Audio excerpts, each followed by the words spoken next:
Hola, it's Jessica from ogling.com. I'm going to show you how to make a very simple burp cloth. Now, the reason why I like this burp cloth is because it covers the side and the back, but it's not a huge blanket and it's not really small. So if the baby spits up, then you can still catch it. Now, I'm going to kind of break down terms and everything, so if you are a beginner or if you are a little one sewing, because my idea behind this video is for my godson. I actually wanted him to make me something for the baby, and what I thought of was something easy that I'm going to use a lot, so that I think of him while I'm taking care of the baby, or if he's around, he sees that I'm using it and he feels a part of it. So it was just a little way of getting him involved with the baby. So if you have a little one, you can watch this tutorial if you don't know how to sew, or if you're learning yourself because your little one wants to learn how to sew, and help them along with this project. Okay, so the fabric I'm using is called flannel, and the reason why I'm using flannel is because of its absorbency and its softness. So when the baby lays on your shoulder, it's gonna feel soft on their skin, and when they spit up, it'll absorb a lot. First thing you're gonna have to do after you purchase that is wash it. Wash it with light colors. If you're a little one, you need an adult helping you, then wash it, dry it, and then we can start working on it. Now you need to iron it because it's probably going to come out all wrinkly. Iron it on the back side if it has a print, just so that it will reduce fading. And I set my iron to about a 5, which is on the higher heat. Now if you can't completely get out all of the wrinkles, I do use a starch that I just spray and then I iron, and this helps to crisp up the fabric. So all of this should be done by an adult if you are a little one trying to sew this project for a newcomer. Next, you're going to have to cut out 2 rectangles, 18 inches by 22 inches. One way to do it is to fold your fabric right sides together, and all that means is that the pretty sides that you want everyone to see are touching each other. You can use a cutting mat underneath, that's the gray mat underneath the fabric, a ruler like this one, and then your rotary blade, which looks like a pizza cutter, to measure out and cut out 18 by 22 inch rectangles. If you do not have a rotary cutter, because this is a little bit more advanced, then there's an easy way. You're just gonna take a measuring tape. So measuring from the bottom, you're going to measure 22 inches out, and then using a marker or a chalk pen, whatever you need, to mark at 22 inches. And then go down on the fabric and make a few more marks at 22 inches. Then you're going to take a straight edge, like anything you can find that is actually straight and a little stiff, and draw a line connecting my dots. Once I have that line drawn, I'm going to take my scissors and cut on the line. Now my fabric has a print to it, so you can always just measure out 22 inches from the bottom and then follow the line on the print. You see how I'm cutting right on the gray, and I can cut all the way through because mine has a print. If not, just draw your own lines and cut on the line. So now we cut 22 inches from the bottom, so now we need 18 inches wide. Not from the selvage edge where it says Joann's, we want to go from the print. So from the print edge, measure out 18 inches, and we're going to make multiple little marks, and then using a straight edge or a piece of paper like I did, I'm going to connect the dots and create a line that I can cut on using my scissors. Remember, you're making 2 rectangles, so do it again. Measure out 18, draw a line, and cut. Now if you have a selvage edge, which is this white part that has writing on it, we don't want to use that. So be sure to cut that off. And here are your 2 rectangles, 18 inches by 22 inches. Now you want to put right sides together, which means the nice sides, the beautiful sides, you want them touching. And then you're going to line up all of your sides so that it lays flat on top of each other. You can hand press it just by smoothing it out with your hands. After everything's lined up, then we're going to start pinning. Each side should have at least 5 pins in them. And when you pin, you're just poking the pin through the fabric to the back and then back from the back to the front. And we want to put at least 5 in so that it stays in place when we sew.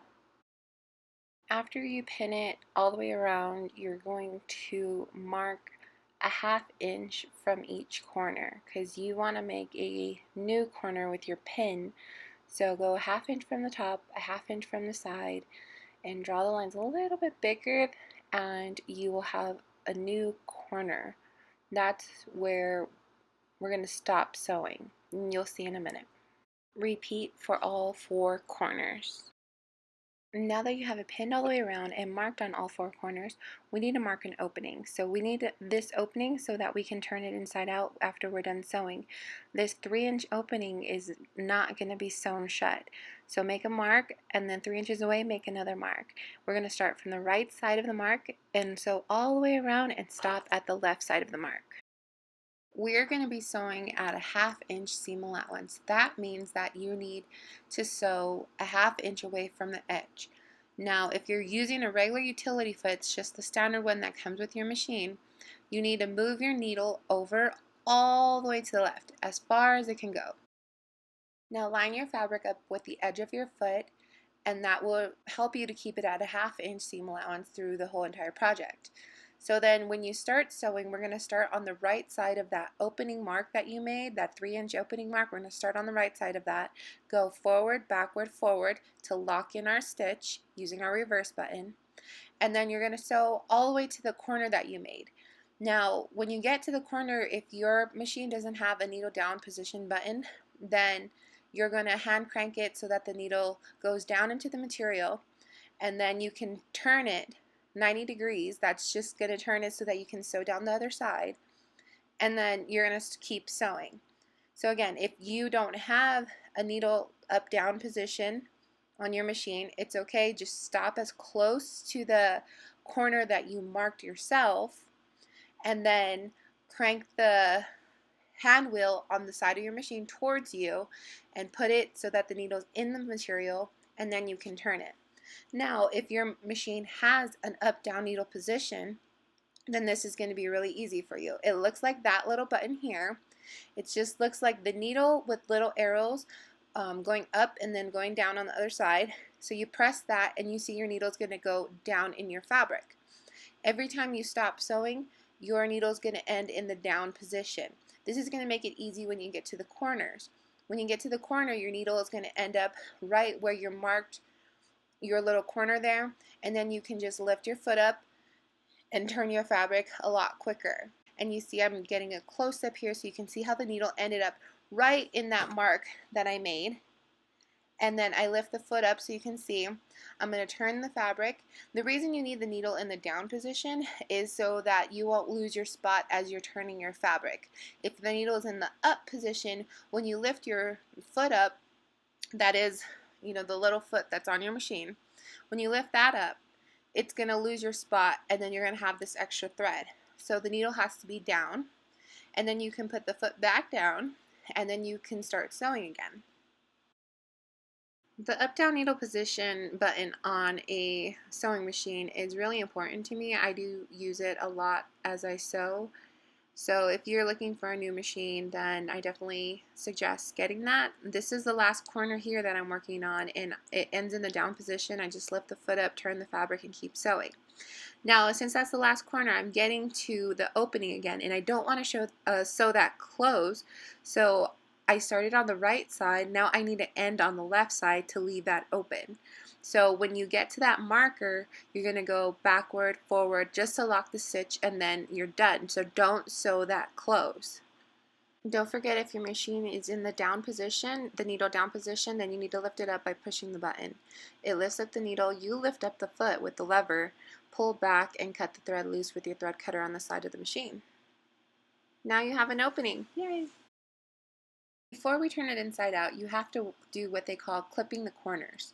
And this is going to make, when you turn it inside out, your corner sharper. So all you have to do is get a pair of scissors and cut a triangle off of the corner. Now you sewed right up to the corner, so you do not want to get close, or you do not want to cut your thread. So get a little bit close, but not too close, and we're just cutting a triangle off of each corner, and repeat for all 4 corners. So you're getting really close, you're almost done. Find your 3-inch opening, and you are going to stick your fingers in there and pull the fabric through. So you want to just turn it inside out. Now be careful, because if you pull too hard, you're going to rip the stitches you just made. But you might have to give it a little bit of force, but take your time. Do it slow, work the fabric inside out, because sometimes it does get stuck, sometimes it gets really bulky, but that's okay. Just take your time, turn it inside out, it'll happen, and this is the fun part, because you really start to see what your project's going to end up as. Now you just have to push out the corners, so putting your fingers back in through the hole, you're going to find the corners. So an easy way I do that is I find it with like my thumb on the outside, push it in, and then with my index finger I push it back out. And you see now you have a corner. So just repeat for all 4 corners. So you see how the corner came out kind of sharp, and that was because you clipped the edges when we had it wrong side out. You remember you cut that little triangle, and when you do that, that takes away the bulk from the corner. So if you hadn't done that, then your corners aren't going to come out as crisp as they are right now. It's actually going to be very round and kind of bulky. So that is why you clip the corners before you turn it inside out.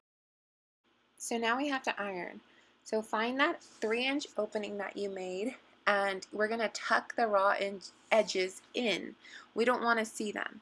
So if you tuck it in and then you iron it, it's going to allow you to sew that close. We don't want it open. We don't want baby tucking on it. We don't want it coming apart when we wash it. So if you're a little one, please ask an adult for help, and we're going to iron the whole project so that the edges are nice and crisp. Go back to your 3-inch opening, and we're just going to pin it shut so that it stays together as we top stitch. Okay, so all you have to do is put a few pins right where that opening is. I put 3, but you can put 2 if you would like. And then we're going to start sewing. We're going to start sewing a top stitch on your project. A top stitch just means that we're sewing on the top edge of your fabric to keep everything down. Now the big difference here is that we need to sew at a 1/8 seam allowance instead of a 1/2 seam allowance. So move the needle all the way to the right.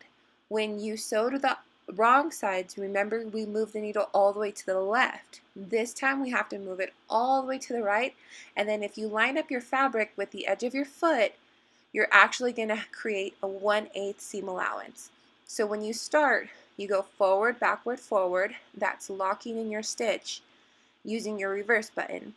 And then you're going to start sewing. Now I always start sewing around like where my opening is, because I want to make sure that I close that correctly. So start to the right side of that 3-inch opening and then sew all the way around your project.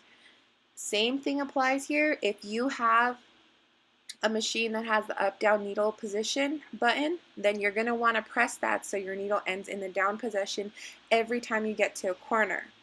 And then we're going to turn and go down the other side.